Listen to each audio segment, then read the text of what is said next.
Chaz, thank you for coming here and thank you for doing this interview. So Chaz, tell us a little bit about yourself, okay, and your background and about kind of your role at Estee Lauder. Okay, so I guess formally I'm the global head of external innovation at Estee Lauder. What that means is, we know there's a lot of great innovation that happens inside the company and a great history of that, with everything from our marketing, our creative, to our R&D, but we also know that outside our walls there's exponentially more, right? Great companies, entrepreneurs, technologies, and so what we really want to do is figure out how we can bring the best of both worlds together to help serve our consumers better. So from a background perspective, I've been at Estee Lauder for about 2 years, kind of helping to build out what external innovation is for the company, and kind of build on what structures that they have there already. Before that, I was an entrepreneur in Silicon Valley. Before that, I was a venture capitalist there as well, and then before that, I was working in kind of innovation in big company settings. So kind of seen, I guess, from all sides of the table, you could say. Absolutely, that's great. So what? Here you are in Israel, first time in Israel, First right? time in Israel. Why is suddenly Estee Lauder or people from Estee Lauder coming to Israel? What are you looking for, really?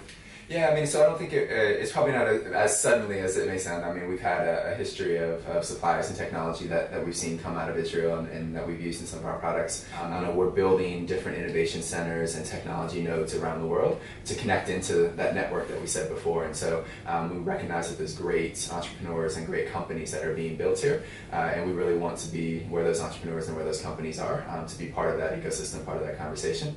And I think, specifically we're looking at everything from ingredients that could help deliver new step changes and benefits, all the way through new ways of thinking about reaching, talking to, and serving our customers. Yeah, excellent.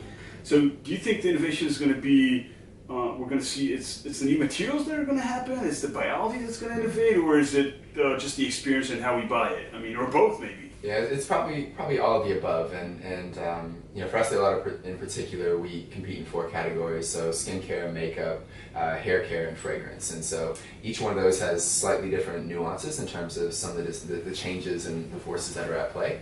But I think you're really going to see some of the changes in the communication models and how consumers, historically, if I take makeup for example, it's a very tactile product, right? You touch, you play, you see, you smell, you experience all the things that go with that, and that's hard to replicate in some environments, but with new things like augmented reality and VR and things like that, like people get closer. So what may not have been possible to even kind of think of 10 years ago, 5 years ago, in terms of how could you change some of the physical experience that people had is not that far away. But at the same time, new improvements in ingredient technology, new process improvements that are happening, I think are also going to make some really interesting changes. And we see that from the science of polymers that are going into our makeup to help, either from pigment technology or in lines and wrinkles and things like that.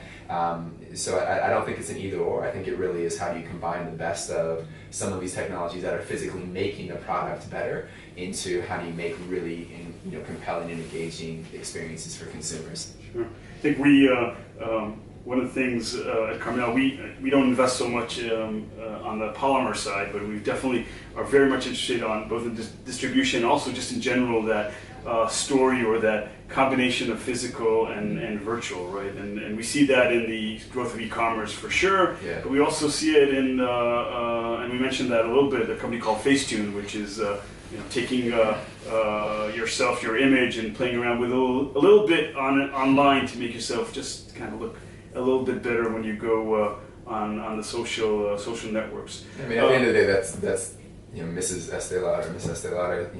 That was her mission, right? To help make every woman beautiful, right? I mean, so that was just in a physical world, right? And so now we see the same thing happening. Yeah, exactly. We're in the physical world, but we are in the virtual world a lot more than absolutely before.